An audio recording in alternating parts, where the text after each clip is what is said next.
Alors, je suis en visite pour aller voir French Acoustic. Qu'est-ce que c'est French Acoustic ? C'est une entreprise avec laquelle on fabrique une gamme de produits nomades. Donc on fait que des produits sans fil. Notre produit phare qui est juste derrière moi, qui s'appelle Proton, est une enceinte justement de la catégorie moins d'1 kilo, moins de 300 €, qui est la plus performante de cette catégorie-là, et elle est 100% fabriquée en France. Juste ici dans nos bureaux qui sont à Made in France parce que French Acoustic utilise l'impression 3D pour fabriquer ses coques d'enceinte. Dans cet épisode de podcast janvier, l'informatique pour tous, Florian et Joey, les deux cofondateurs de French Acoustic, vont nous expliquer comment ils ont créé leur start-up dédiée à la création d'enceintes nomades, comment ils s'y prennent pour gagner de l'argent grâce à l'impression 3D et comment ils ont fait pour transformer un projet étudiant en entreprise. Il y a combien de machines ? Je ne me rends pas compte. 18. Ouais. 18 ? Sacré investissement, non ? Ça vaut combien une machine comme ça ? 3D ? Alors, c'est des machines qui sont pas hyper chères parce que donc c'est des machines grand public comme l'a dit Joey, elles coûtent environ 300 €. Mais après il faut savoir qu'on fait dessus le double d'investissement en termes de R&D et surtout d'amélioration parce que c'est pas très fiable quand on la reçoit et nous on la rend vraiment industrielle. Ah, vous la customisez et tout ? Il n'y a plus grand chose d'origine dessus. Alors là on voit les coques terminées et il faut combien ? Une journée pour en fabriquer une ? Alors, 20 heures pour l'imprimer et après, en fait, 15 minutes sur le montage de l'enceinte en elle-même. Ouais. Ce qui va intéresser les gens qui nous écoutent, qui vous regardent là en ce moment, c'est comment vous êtes passé d'étudiant donc à Polytech, à côté d'ici, Polytech Sofia, en start-upper finalement, entrepreneur. Il y a quand même pas mal de prises de risques. Oui, effectivement, ce projet-là, il date d'il y a très longtemps. Il date de quand Florian avait même 13 ans. Il a commencé à faire des enceintes dans des boîtes à chaussures. Donc finalement, ça remonte pas mal. Après, effectivement, il a créé une auto-entreprise. Donc on peut démarrer micro-entrepreneur sans investissement au départ. Exactement, ouais. Ça demande... T'es resté longtemps micro-entrepreneur ? Ah, je suis resté un peu plus d'1 an. Ouais, c'est pas longtemps. Non, c'est pas longtemps. Le truc, c'est que si tu veux, moi j'ai un diplôme j'ai une licence en architecture à la base. J'ai fait un DUT génie civil. Et donc du coup j'ai pas du tout un background d'électronique, tu vois.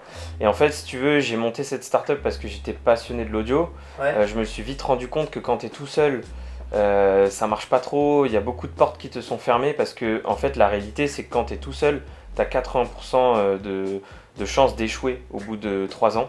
Et c'est vrai, on peut pas réussir à faire tout ça tout seul. D'ailleurs, pendant 1 an, j'étais tout seul et je passais 12, 13, 14, 15 heures par jour. Mais ta micro-entreprise, tu l'as créée quand tu étais à Polytech ? Non, juste avant. Avant, d'accord. Juste avant, et du coup, c'est pour ça, en fait, c'est parce que je passais trop de temps tout seul sur ce projet-là que je me suis dit, il me faut un background dans cette technique-là, quoi. Il me faut un background en électronique. Vous les études d'ingénieur chez Polytech. Et ça, voilà. J'ai été confronté au choix de soit créer une vraie structure, et c'est difficile de rencontrer. C'est bien, t'as pas arrêté tes études parce qu'il y en a certains qui se disent all-in, je finis pas mes études et je lance ma boîte. Tu t'es dit j'ai besoin d'un background un peu technique. Je vois les études comme aussi une opportunité de rencontre et ça n'a pas manqué. C'est là où j'ai rencontré mes cofondateurs et aujourd'hui. Les études, je pense, ça donne certainement un background technique, ça c'est sûr, mais ça donne aussi un réseau, voilà. Ouais. Et l'école a aussi joué une carte dans la réussite de French Acoustics. On a gagné des concours, on a gagné des bourses.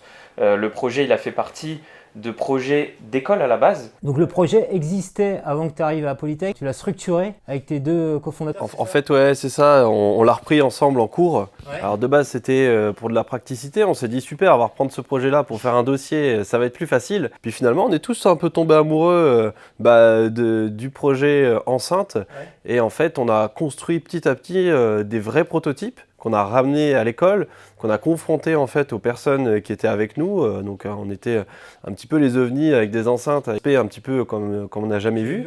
Et en fait, ça s'est transformé en projet de fin d'études. Ouais. Donc super opportunité pour nous d'être accompagnés sur ce projet-là. Pour rappeler, Polytech, c'est quoi ? C'est 3 plus 4 plus 5, c'est ça ? C'est 3 ans ? C'est 3 années d'école d'ingénieur qu'on a fait tous les deux en alternance. Ouais.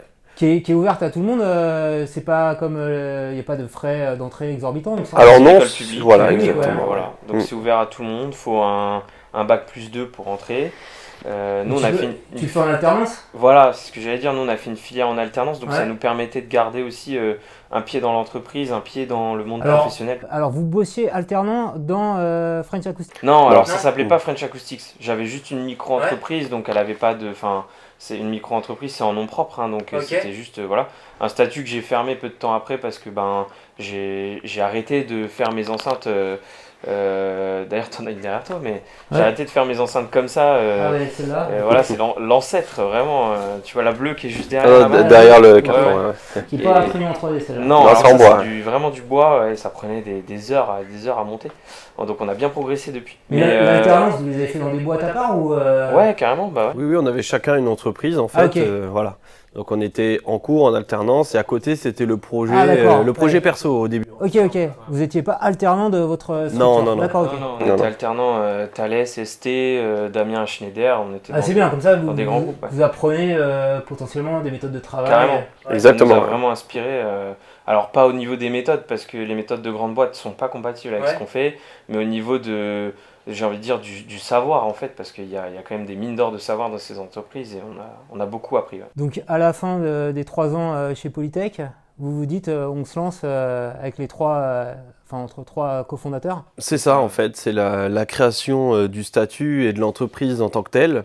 Et en fait, au démarrage, pendant à peu près 1 an tous les deux, on a été 100% en contrat. Donc on avait trouvé une entreprise, voilà, il a fallu qu'on vive en fait. Et on était en contrat dans un premier temps pour lancer l'entreprise. Alors donc ça c'est un bon conseil. La première année, vous êtes diplômé, vous avez un contrat dans une boîte qui vous permet de vous rémunérer? Ouais, mais je pense que la meilleure façon de faire, franchement, c'est de faire un crédit étudiant et de se lancer directement après les études. La façon avec laquelle on a abordé la chose, c'est-à-dire on sécurise, on a un emploi, on regarde un peu si ça marche. Avec du recul, maintenant, je me dis qu'on aurait été beaucoup plus vite et beaucoup plus loin en faisant un crédit étudiant, parce qu'en fait, les crédits étudiants, c'est hyper avantageux. On peut en profiter que quand on est étudiant, et pour lancer sa boîte, il n'y a rien de meilleur en fait. En plus, on est direct après les études, on y va, on est chaud, alors que reprendre un taf dans une entreprise, moi j'ai gardé l'entreprise que j'avais, j'étais encore à Thalès. Donc ça va, c'était cool, j'avais déjà mes marques et tout. Mais Joey, il a commencé dans une nouvelle entreprise, il a dû reprendre tout depuis zéro. Voilà, ça laisse moins de temps pour se consacrer à son projet. T'estimes que t'as perdu 1 an? Je pense qu'on peut pas dire vraiment qu'on a perdu 1 an parce que on a continué d'apprendre des choses. On a fait passer ça en tant que projet personnel et on s'est beaucoup investi. On faisait des soirées jusqu'à 2-3 heures du mat pour terminer les trucs. Et voilà, on a juste mis de côté une partie de notre vie personnelle pour pouvoir le faire quand même. Donc 1 an après, vous êtes tous les 3 cofondateurs à 100% dédiés à la boîte et là vous n'avez plus de salaire. Comment on fait pour... C'est ça, donc au début on a eu des aides, des ARE, tu sais, donc avec Pôle emploi, parce que comme on avait travaillé... donc c'est quand même un bon calcul d'avoir un premier job alors. C'est vrai, mais finalement je te jure que le crédit étudiant c'est encore un meilleur calcul, parce que tu as des taux d'intérêt qui sont tellement bas et tu arrives à avoir beaucoup d'argent que tu peux investir en plus dans ton salaire à un taux très bas, plus ton matériel et tout, et tu as tout ton temps, tu as 100% de ton temps dès que tu finis tes études, c'est génial. Alors que nous on a dû, comme je t'ai dit, travailler plus dur et surtout être beaucoup plus fatigué, donc avoir moins de temps pour notre projet. Du coup, pour revenir à ça, aujourd'hui on se paye parce que les entreprises marchent, parce que FA marche. Donc, avec la vente des enceintes. Avec la vente des enceintes, la location des produits qu'on a en pro, l'installation des systèmes Lines pour les pros, pour sonoriser des espaces comme des bars, des restaurants. Voilà, on se rémunère comme ça. C'est vachement bien. Alors vous adressez plusieurs marchés, le grand public, les professionnels, l'événementiel. L'événementiel, on a fait 2 années de suite une scène au plage électronique de Cannes. On a sonorisé un événement sur 45 jours qui s'appelle Gare Croisette, ça a été un grand succès. Et puis, on propose même des prestations, donc pour revenir sur le B2B, d'impression 3D. C'est-à-dire, toi, tu as besoin d'imprimer une petite pièce, je sais pas, pour ta voiture, pour un truc. On imprime des pièces, on a imprimé des modules pour des entreprises, on a imprimé des roues pour des remorques de jet ski, on imprime tout un tas de pièces comme ça. Ok, donc vous faites de la diversification en dehors du cœur de votre activité qui est l'enceinte, parce que vous avez le savoir-faire de...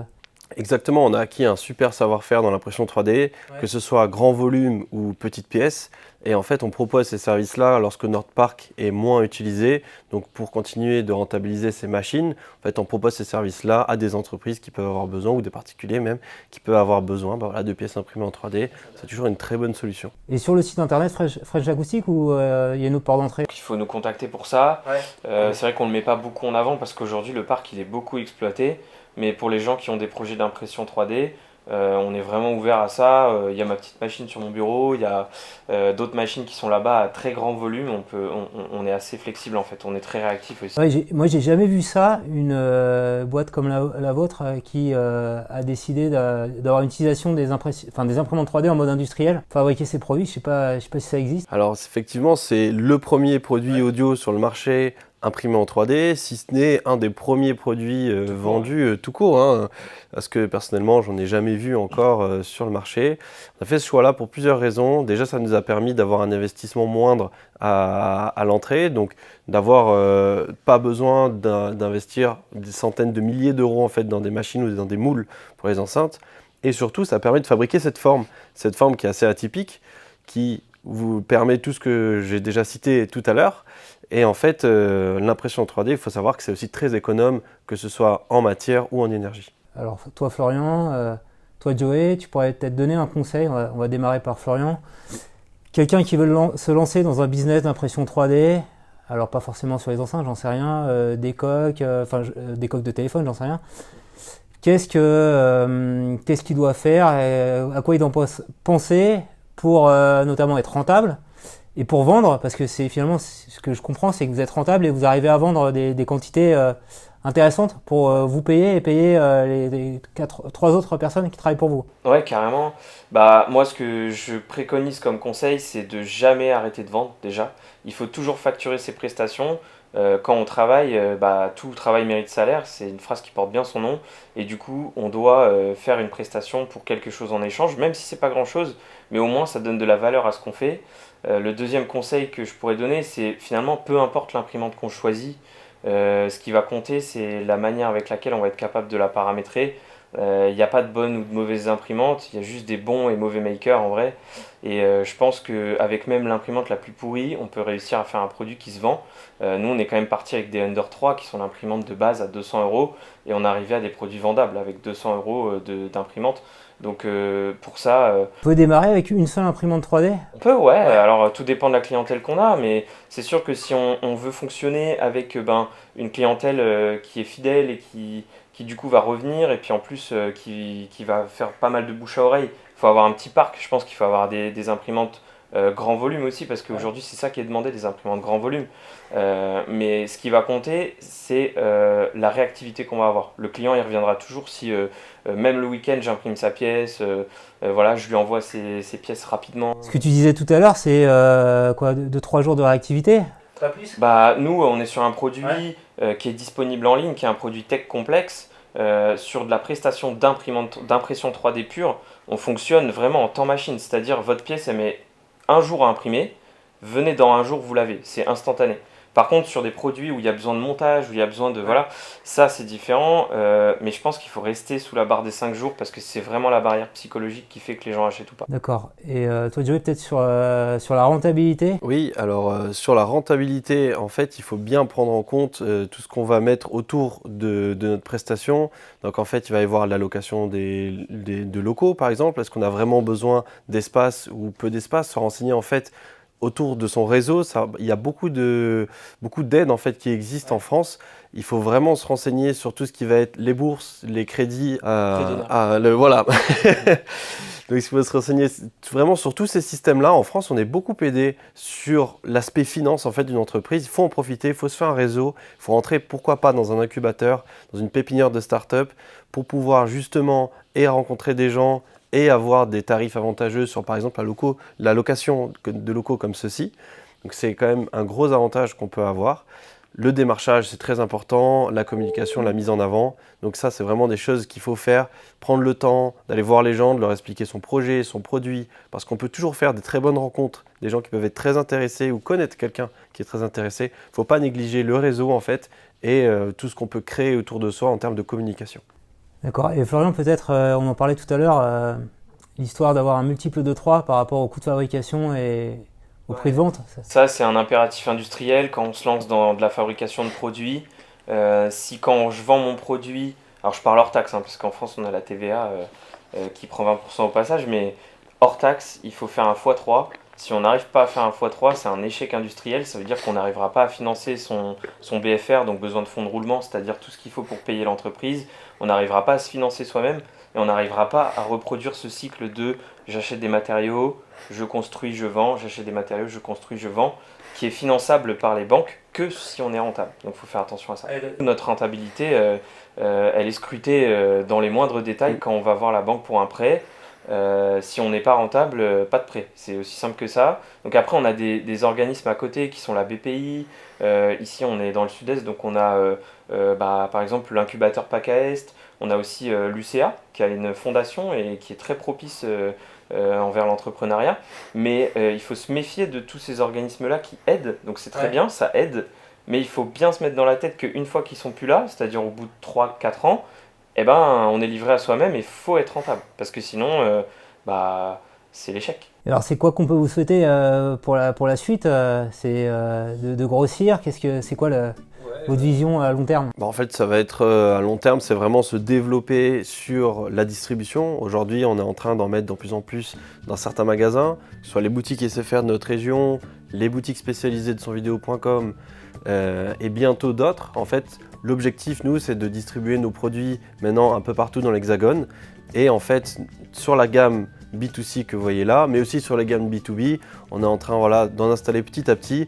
Et vraiment, pour nous, le but, c'est de pouvoir répandre un petit peu notre manière de faire, notre manière de ressentir l'audio un peu partout et d'avoir des gens qui sont satisfaits en fait, d'avoir un produit de bonne qualité et made in France. Super, un mot de la fin peut-être Florian, pour clôturer? On est au début d'une ère où on essaie de décentraliser les choses, on le voit avec la monnaie, on le voit avec même l'IA qui utilise des serveurs partout dans le monde pour réussir à faire des calculs incroyables. Nous, on applique la même chose à l'industrie finalement. Pourquoi pas décentraliser les bureaux de production? Ici, on a un bureau pilote qui fait 30 mètres carrés.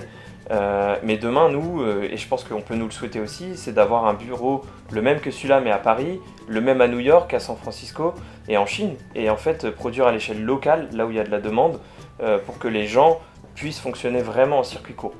Super, merci à tous les deux et plein de succès pour French Acoustic, un nom made in France.